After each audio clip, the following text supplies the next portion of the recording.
Si vous écoutez bien la réponse à la question suivante, il est possible que votre vie soit totalement changée. Est-ce possible que Dieu puisse changer un cœur de pierre en cœur de chair? La parole de Dieu va nous donner une réponse bien claire aujourd'hui à l'émission À travers la Bible.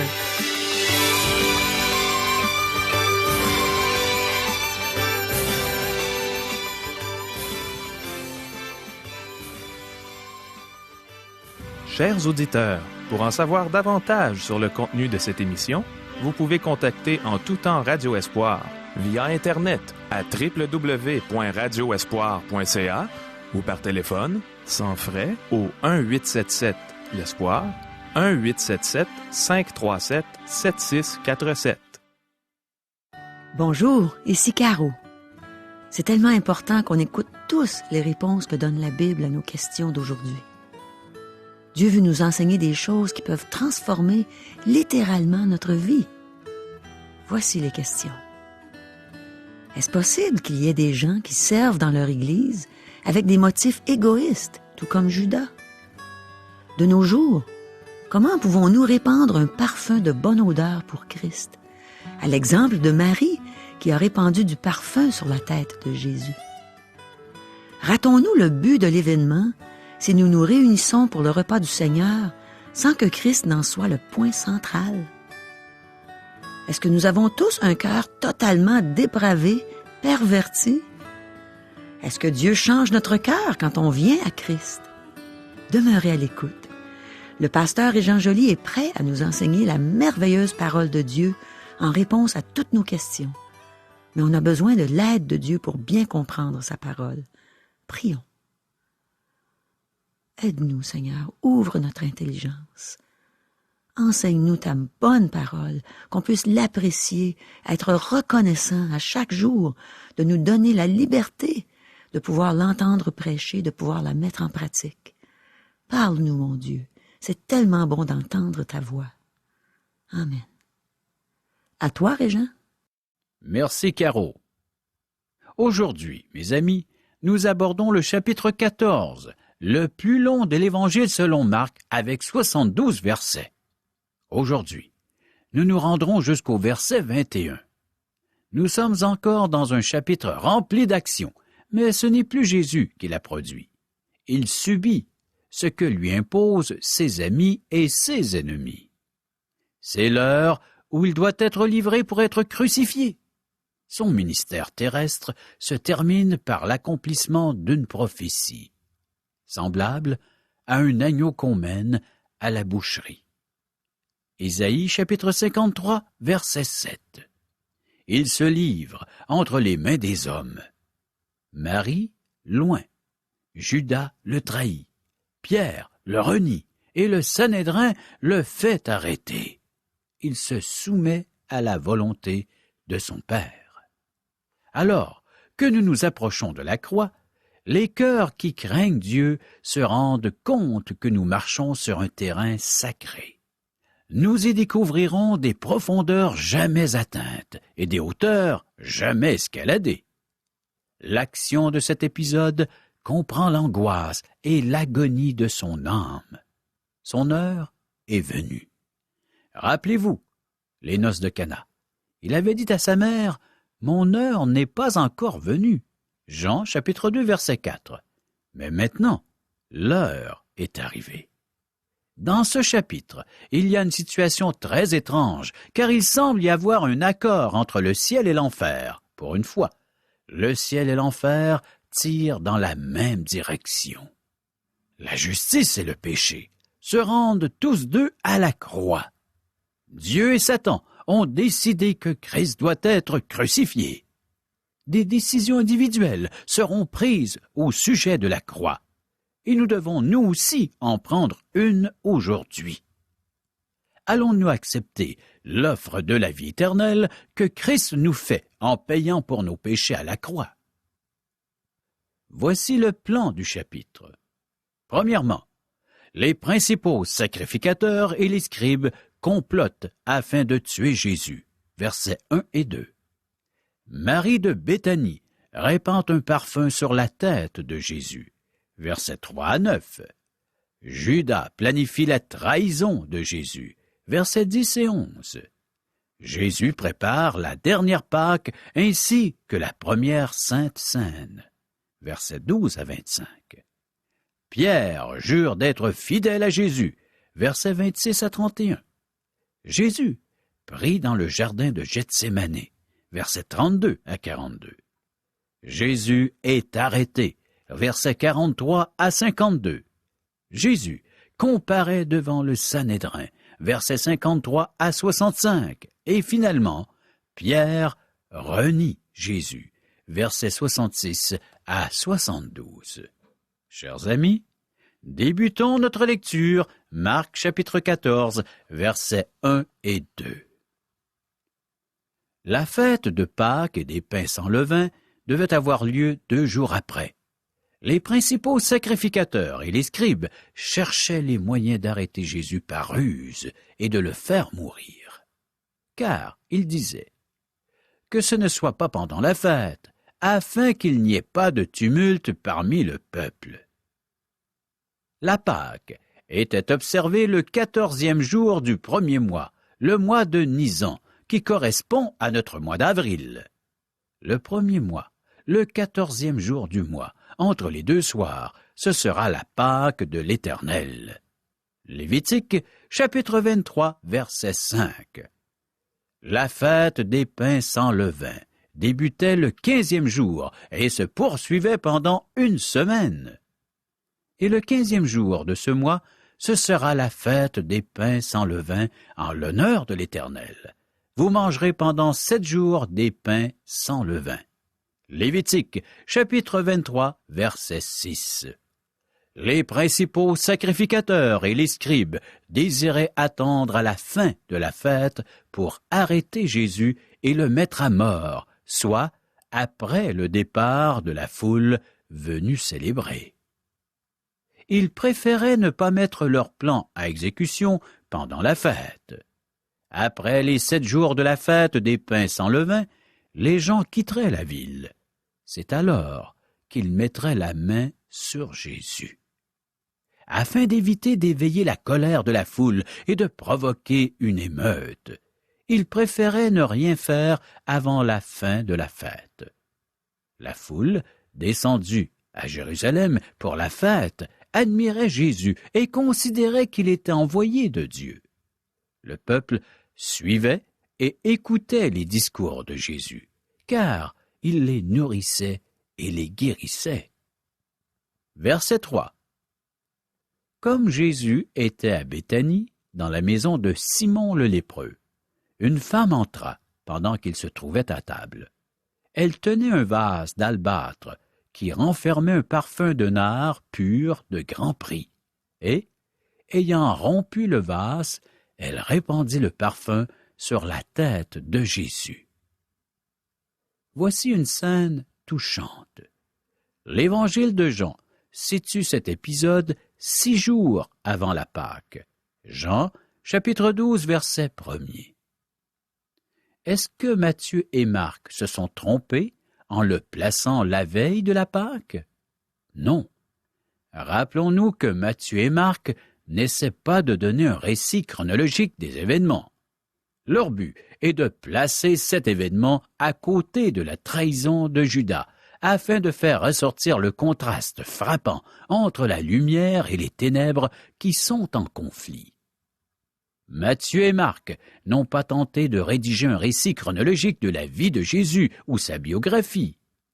Les amis et les ennemis de Jésus avancent vers la croix, mais par un chemin différent. Marie de Béthanie a choisi le chemin de la lumière et de l'amour, alors que Judas agit par des motifs sombres et ignobles. L'apôtre Jean nous a appris que la femme était Marie, sœur de Marthe et de Lazare. Jean, chapitre 12, verset 3. Poursuivons notre lecture, versets 4 et 5. Quelques-uns exprimèrent entre eux leur indignation. À quoi bon perdre ce parfum? On aurait pu le vendre plus de 300 deniers et les donner aux pauvres. Et ils s'irritaient contre cette femme. Jean, nous informe aussi que c'est Judas qui a mené le bal lorsque quelques apôtres se sont indignés. La raison pieuse proposée par Judas cachait son véritable motif. Judas tenait la bourse et il arrivait qu'il s'y serve. Il aurait aimé pouvoir mettre la main sur l'argent de la vente du parfum. Les pauvres n'auraient sûrement pas vu cet argent. Malheureusement, nous voyons encore cela de nos jours dans les milieux chrétiens. Bien des chrétiens se servent de l'Église pour atteindre des fins égoïstes plutôt que la gloire de Dieu. Versets 6 et 7. Mais Jésus dit, « Laissez-la, pourquoi lui faites-vous de la peine? Elle a fait une bonne action à mon égard. Car vous avez toujours les pauvres avec vous, et vous pouvez leur faire du bien quand vous voulez. Mais vous ne m'avez pas toujours. » S'ils étaient sincères, ils auraient de nombreuses autres occasions d'aider les pauvres, et ils pourraient le faire lorsqu'elles se présenteront. Nous avons encore des pauvres aujourd'hui, et ce problème, caractéristique de notre temps, ne sera pas réglé avant le retour de Jésus-Christ. Nous ne pouvons pas éliminer le problème de la pauvreté en distribuant des billets. Il y a de nombreuses choses à régler avant, en commençant par l'état de notre cœur. Versets 8 et 9. Elle a fait ce qu'elle a pu. Elle a d'avance embaumé mon corps pour la sépulture. Je vous le dis en vérité, partout où la bonne nouvelle sera prêchée dans le monde entier, on racontera aussi en mémoire de cette femme ce qu'elle a fait. Elle a fait ce qu'elle a pu, et c'est tout ce que Dieu nous demande. Cependant, remarquez que Marie avait un discernement spirituel que n'avaient pas les apôtres à ce moment crucial. Elle a oint son corps pour son enterrement. Pensez-y, cette femme, qui était un témoin impuissant des événements qui ont mené à la croix, laisse savoir à Jésus qu'elle comprend ce qui se passe. Ce ne fut pas le cas des apôtres qui n'ont rien perçu. Donc, le Saint-Esprit s'est assuré que la bonne odeur de ce parfum répandu se rende jusqu'à nous aujourd'hui en traversant plusieurs siècles. Cette odeur remplit nos cœurs présentement. Marie fut celle qui a compris la situation alors que la mort de Christ approchait. C'est facile de lire cette histoire et de ne pas réfléchir à sa signification. Avons-nous brisé notre vase de parfum pour le répandre sur Jésus? Y a-t-il une odeur agréable qui émane de notre vie et qui bénit les autres? Si certains brisaient leur vase, ce serait peut-être afin d'aider les pauvres. Est-ce que nous, qui formons le peuple de Dieu, faisons tout notre possible? Maintenant, observez le contraste éclatant entre cette expression d'amour et le projet ignoble de Judas. Versets 10 et 11. Judas Iscariote, l'un des 12, alla vers les principaux sacrificateurs afin de leur livrer Jésus. Après l'avoir entendu, ils furent dans la joie et promirent de lui donner de l'argent. Et Judas cherchait une occasion favorable pour le livrer. Judas accomplit les œuvres des ténèbres. Cet homme participe à un complot afin de faire périr Jésus. Notez que le Seigneur modifie les plans des sacrificateurs qui voulaient faire mourir Jésus à un temps convenable pour eux. Nous lisons dans l'Évangile de Jean les paroles qu'a dites Jésus à Judas. « Ce que tu fais, fais-le promptement. » Jean, chapitre 13, verset 27. Judas a dû se dépêcher d'aller voir les pharisiens et leur dire « Vous devez l'arrêter maintenant, car notre complot est connu. Il m'a dit de faire ce que je voulais faire rapidement.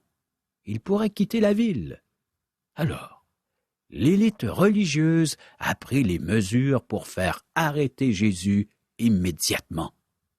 C'est Christ qui est au contrôle malgré les apparences. Maintenant, selon l'Évangile de Marc, Jésus se prépare afin de célébrer la Pâque. Verset 12.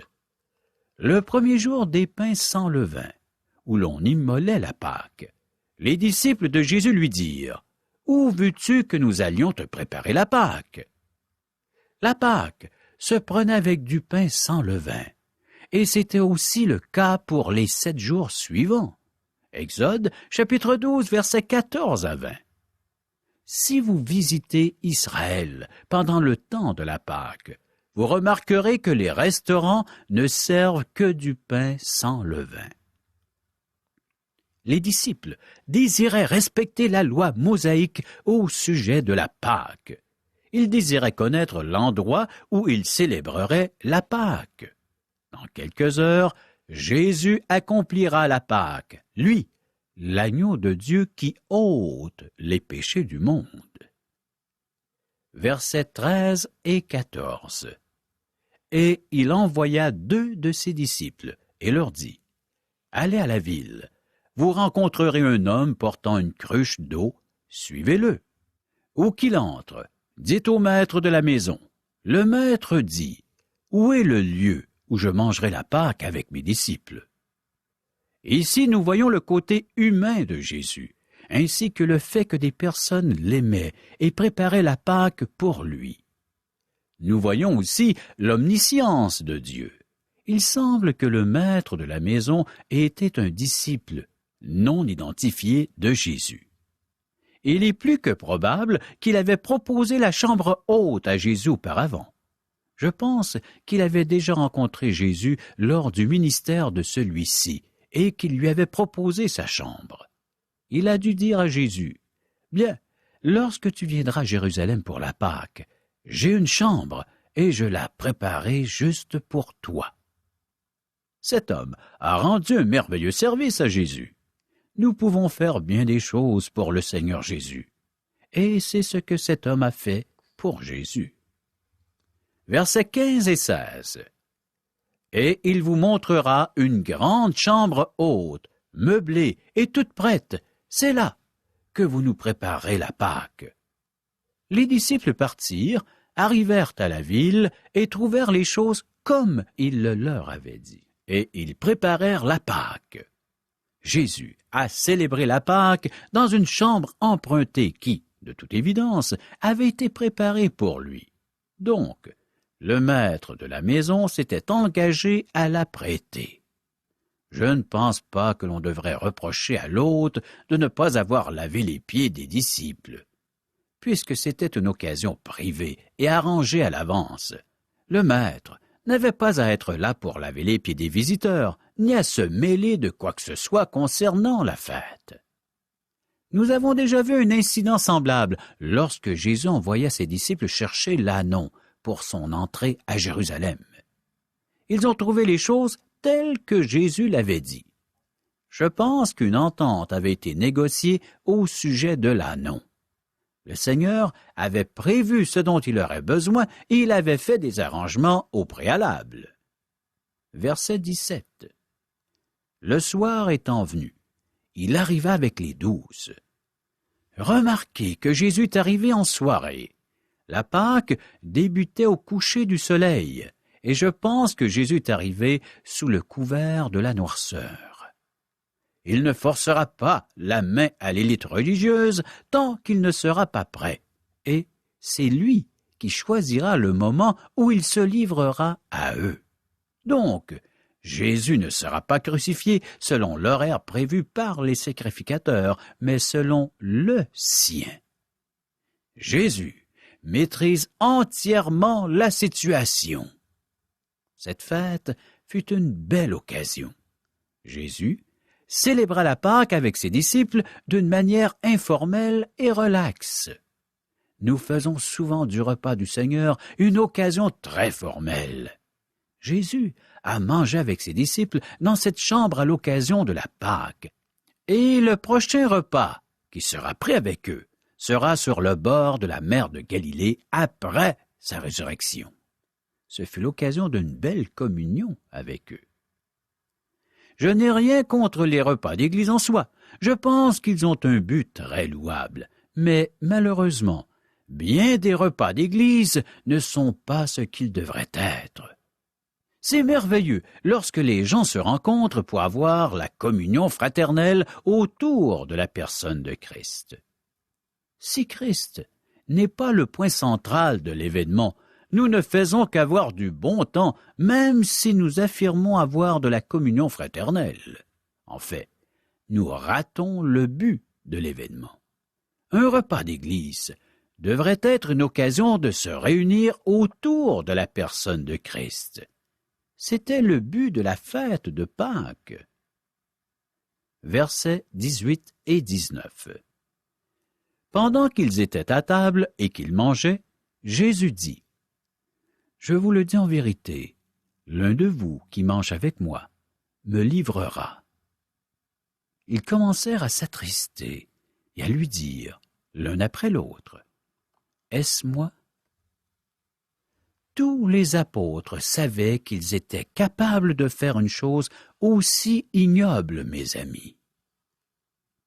Si vous ne vous êtes pas encore rendu compte que vous êtes totalement dépravé, que vous n'êtes pas une bonne personne, mais un pécheur, et que vous êtes capable de vous virer contre Dieu, alors vous n'avez pas appris grand-chose.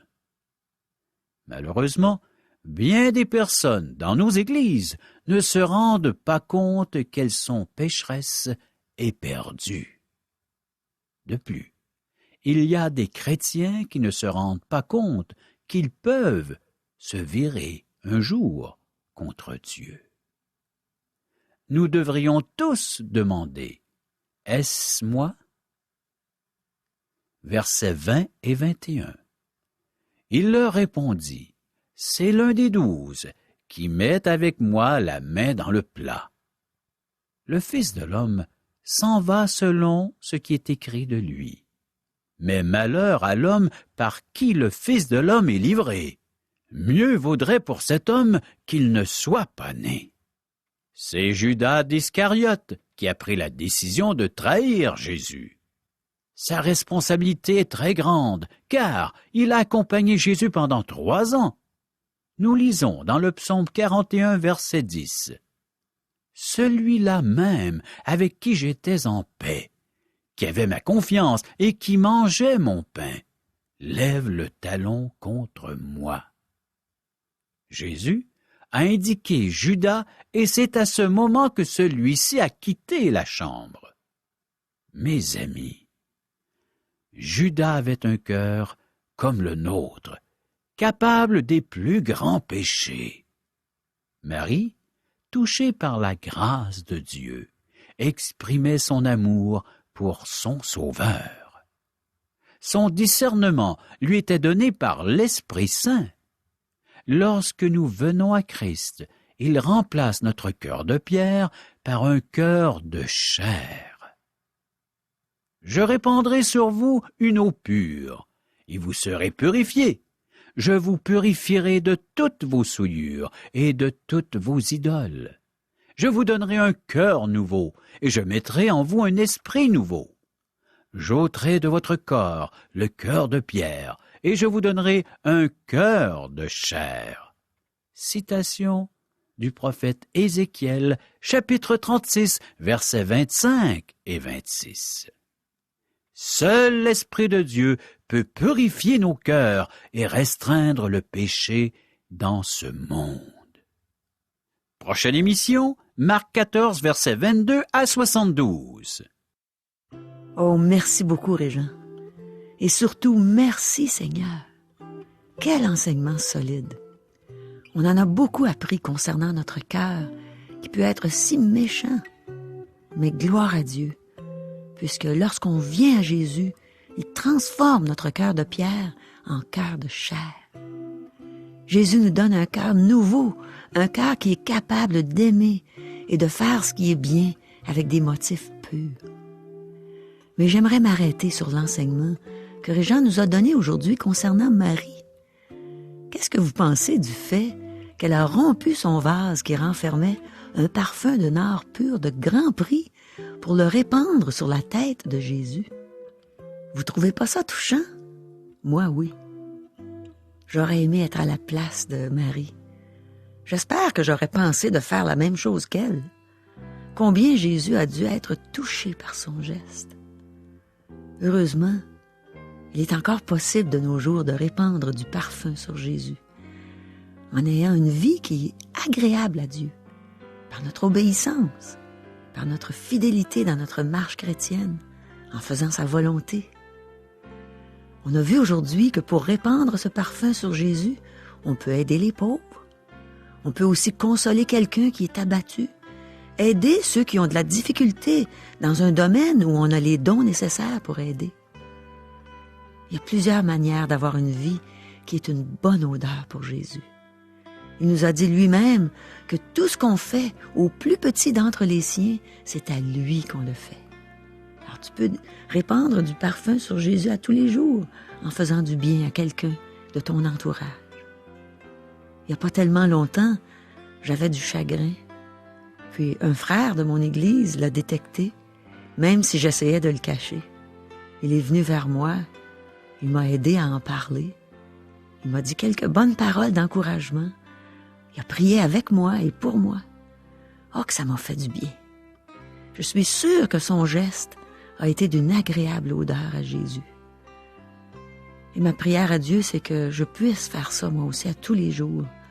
Voir les gens qui sont autour de moi, que ce soit de près ou de loin, que je puisse détecter ceux qui ont besoin de moi, que je puisse être là pour les encourager, les aider, les aimer, comme Dieu m'aime. As-tu pensé à ça, mon ami? Est-ce qu'il y a quelqu'un autour de toi qui souffre? Peut-être c'est quelqu'un qui a l'air d'être froid avec toi. Des fois, on a l'impression qu'une personne est froide, mais c'est parce qu'elle souffre, puis elle se réfugie au-dedans d'elle-même et elle donne un aspect froid. Et c'est surprenant si on va vers ces personnes et qu'on leur offre d'ouvrir leur cœur, qu'on les écoute, même juste écouter une personne qui souffre. On répand un bon parfum sur Jésus. Jésus a fait un sacrifice qui était une bonne odeur à son Père. Il a donné sa vie pour payer la dette de nos péchés. On peut agir comme lui. On n'a pas à donner notre vie sur une croix, mais on peut, de notre vivant, répandre beaucoup d'amour autour de nous, comme un bon parfum. Chers amis, ces émissions, ces messages suscitent en vous des questions, des réflexions? Vous aimeriez en recevoir les réponses? On veut recevoir vos appels, ça nous intéresse vraiment d'entendre vos réflexions.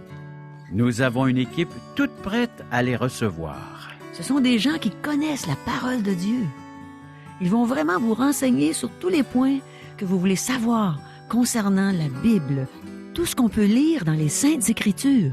Ces gens sont disponibles 24 heures sur 24. Ce sont des gens bien engagés. Ils attendent vos appels. Appelez-les, vous ne serez pas déçus, c'est certain. Oui, toi qui vis avec ce questionnement, ne sois pas gêné. Fais-le. Rejoins ces gens qui seront aidés. Tu as besoin d'amour? Il y a juste Dieu qui peut te le donner. Et c'est à travers ces gens qu'il va te communiquer cet amour. Appelle. Appelle maintenant. Voici nos coordonnées. Par téléphone. 1-877-L'Espoir. 1-877-537-7647. Et à notre adresse courriel www.radioespoir.ca et à l'adresse postale Radio Espoir, casier postal 34 143, Charlebourg, Québec, G1G 6P2. Bonne fin de semaine et à lundi. Bye bye.